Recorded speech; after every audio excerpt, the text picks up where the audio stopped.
everything we're going to talk about now works. It doesn't work because I say it works. It works because it's how the system works. See, we have to get this idea, we have to really feel what it's like to have a body. How can we run this Ferrari, this high-tech machine? It's not even a Ferrari, it's like a space shuttle. I don't even know what metaphor I could use. How can we run it if we don't know it? How many of you guys know what your pancreas does, your gallbladder, where it is, how to operate it? How can we run this body if we don't know the parts, if we don't know how it's all constructed? And it's not that complicated. We're told it's complicated. You guys, disease is just messed up plumbing. If you can understand your toilet, you can understand your body. It's plumbing. It's plumbing. Just like it's disaster when your toilet gets clogged, it's disaster when your plumbing gets clogged. That's all it is.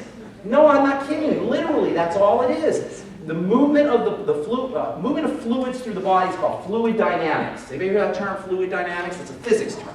Who knows? Who's a physicist or scientist or science? You obviously, sir, you're nodding your head. Fluid dynamics is, are you an engineer? But you know what it is.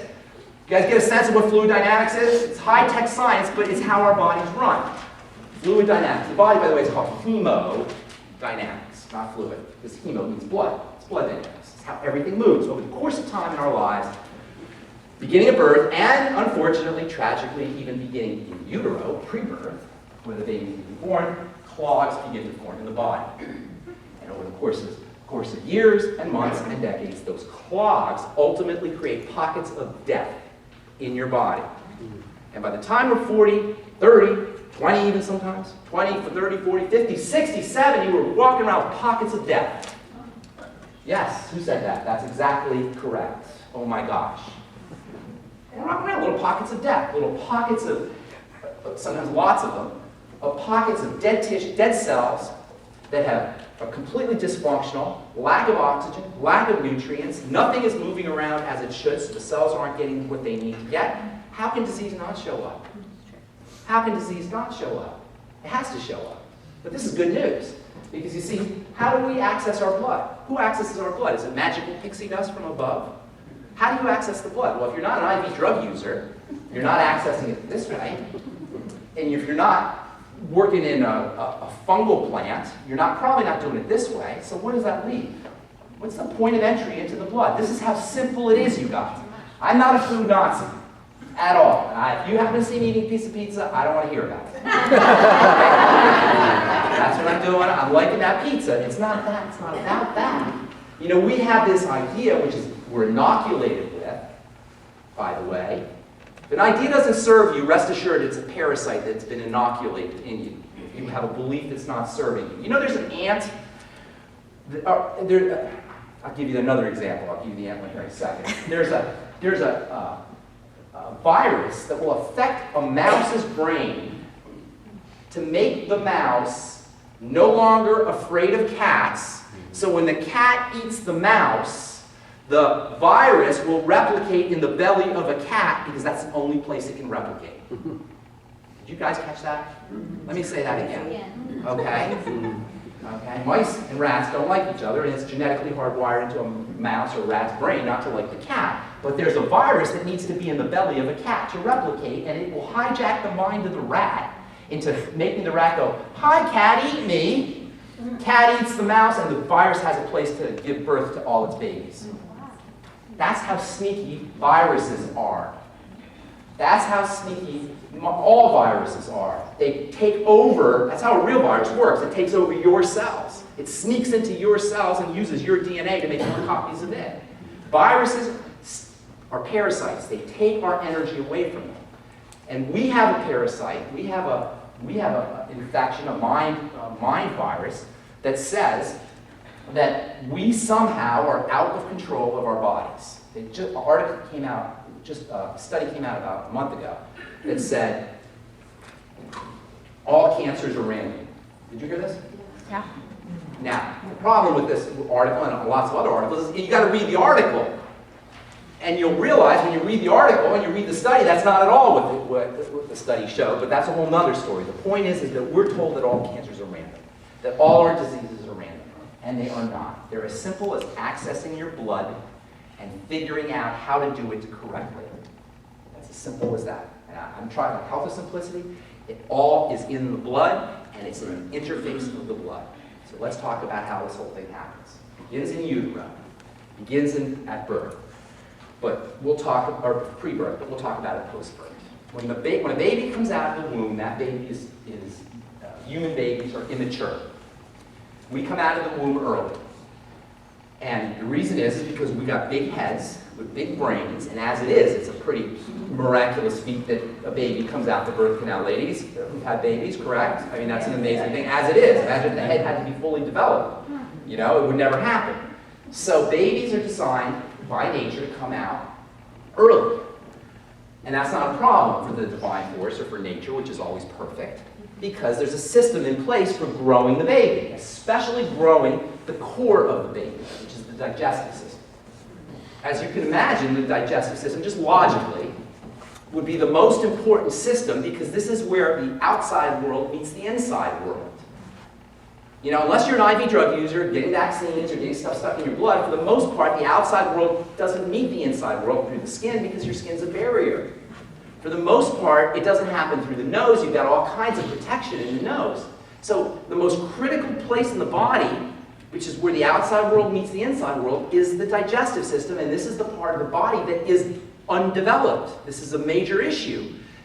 But nature is wise. The divine force is perfect. As the baby comes through the birth canal, what happens is there's these bacteria that coat the reproductive tract, the birth canal, and those bacteria coat the baby. When the baby comes out, it's coated with slime, and that slime is rich in bacteria, and it all goes in the baby's nose, it all goes in the baby's mouth. All those bacteria travel down into the digestive system, and they make a home in the intestine where they become that baby's health guardians, health angels, for the rest of that baby's life, because those bacteria will make vitamins for the baby, the B complex for the baby, detoxify the baby, process fats for the baby, clear out hormones for the baby, communicate with the cells that line the tube of the intestine, these bacteria will talk to the cells, communicate to the cells to have the cells grow and proliferate.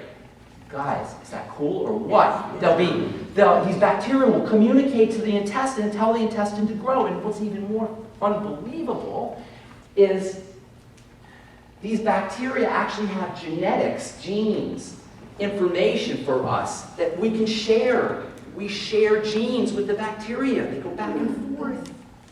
They're like us and we're like them at the most fundamental of levels. You want to talk about all being one? We're one with this bacterial organism, which is like a hive. It's like a swarm of bacteria, and there's 10 times more of them than there are of you, or us. There's 10 times more bacterial cells than you have of us. And so the baby comes down the birth canal, it's coated with these bacteria. The bacteria come into the nose, the mouth, and they travel down to the gut, the intestine, and they become this little vitamin nutrient source that also cleans out the body and detoxes the body and stimulates growth and stimulates repair. And these are just seeded when the baby's born. But as the baby develops over the course of time, nature has put in place a system where the mother will sustain the baby when the baby cannot eat with a broth, a nutrient broth that is specifically designed to make those bacteria proliferate. It's called breast milk. And then that breast milk will be loaded with other factors that will allow the digestive tract to grow. So between the bacterial bath that the baby gets and between breast milk that the baby gets for the first year or 2 or 3 even of the baby's life, everything is taken care of. But we all know that, number one, 33% of babies are born cesarean. They don't have the opportunity. It's 1 out of 3. Okay, so right off the bat, 1 out of 3 people in this country are going to be sick. Right off the bat. They haven't even been born yet. They've just been born. And they've been condemned. Just been born.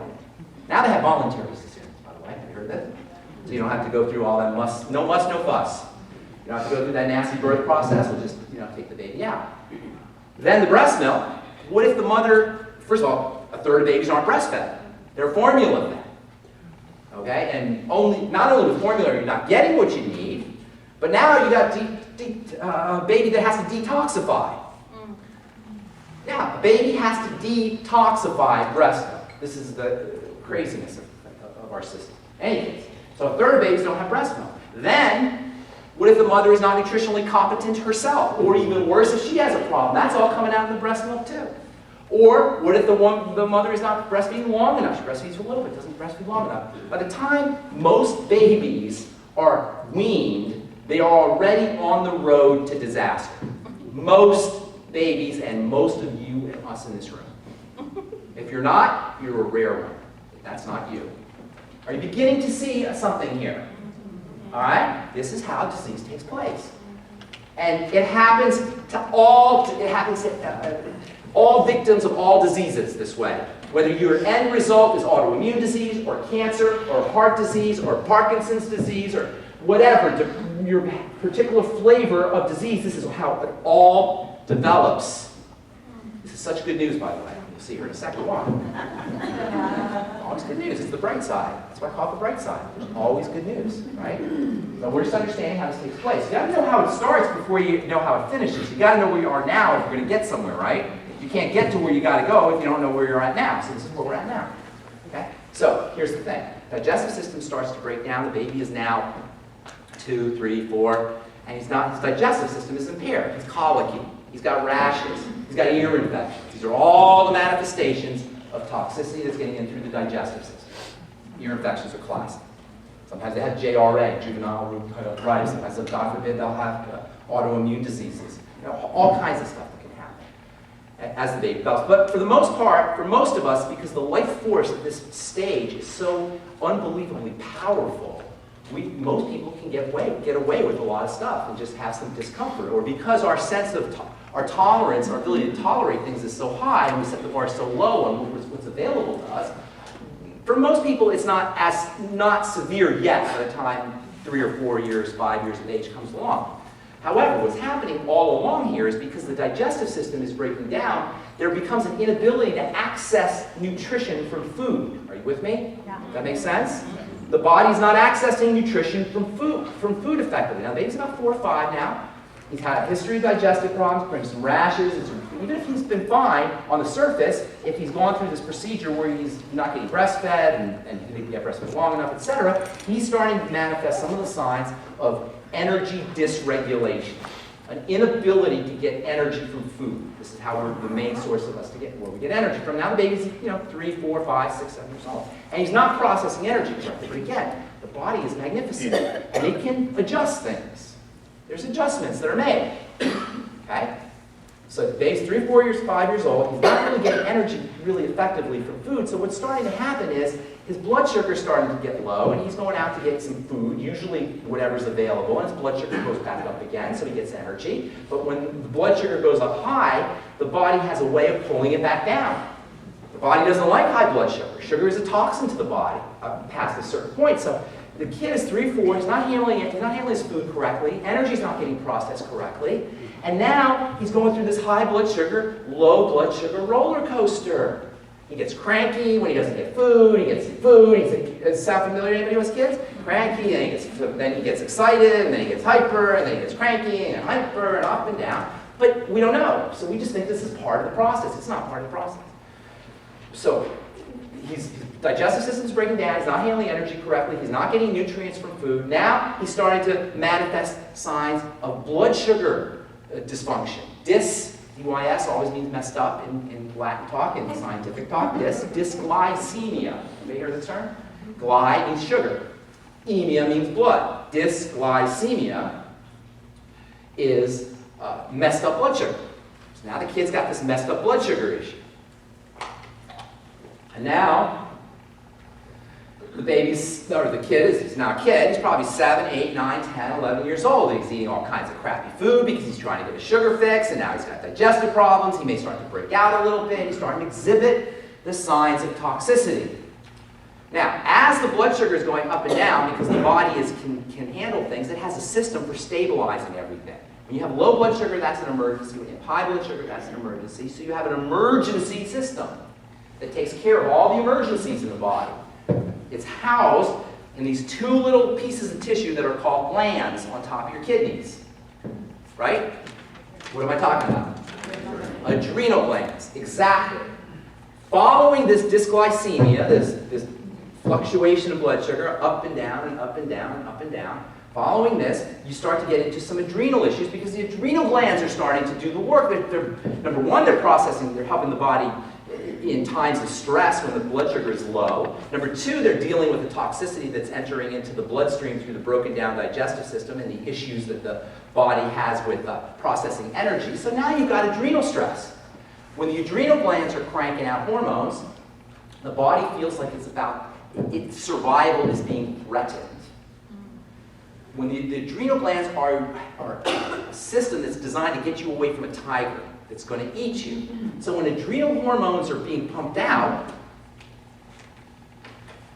your body is in survival mode. It's trying to survive. It's trying to get away from a tiger or a lion.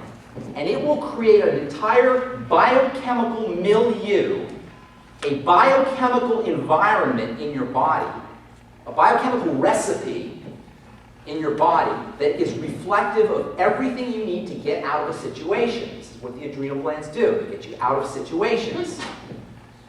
So, under conditions of adrenal activity, hyperadrenal activity, you're not going to repair as effectively. Because when it comes time to repair, that's a secondary, that's less important than getting out of a situation. So the body will shut down its repair. It will shut down its growth. It will shut down its healing. It will shut down the digestive system. When it shuts down the digestive system, then you go into a big circle. Shutting down the digestive system leads to more blood sugar problems, leads to more adrenal issues, leads to more shutdown of the digestive system, and the circle starts. Are you following me here? I just told you the disease process where everyone in this room is dealing with a degenerative disease, but it gets worse. And this is just how it begins. This is only how it begins. This is how it begins for everybody. Everybody. Did you hear it? Can you feel how important that is? That's everybody. Your digestive system breaks down, the blood sugar starts to go crazy, the adrenal glands start to secrete stress hormones. The stress hormones are designed to get your body out of a jam, so healing shuts down, digestive shuts down, the blood will clot, by the way, you'll get hypertension, and then you have your thyroid will slow down.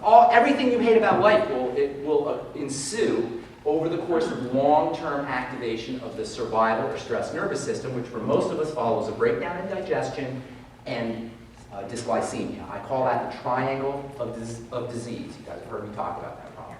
This is the triangle of disease, and it's how all disease starts off. There is no such thing as a chronic degenerative disease that does not have behind it hypothyroidism and hyperadrenalism, which is the thyroid slowing down and the adrenal glands cranking out. We're sometimes fatigued, but adrenal problems, blood sugar problems, and digestive problems. Every single disease you can name. If you're dealing with a chronic degenerative disease, this is the most important information you will ever hear.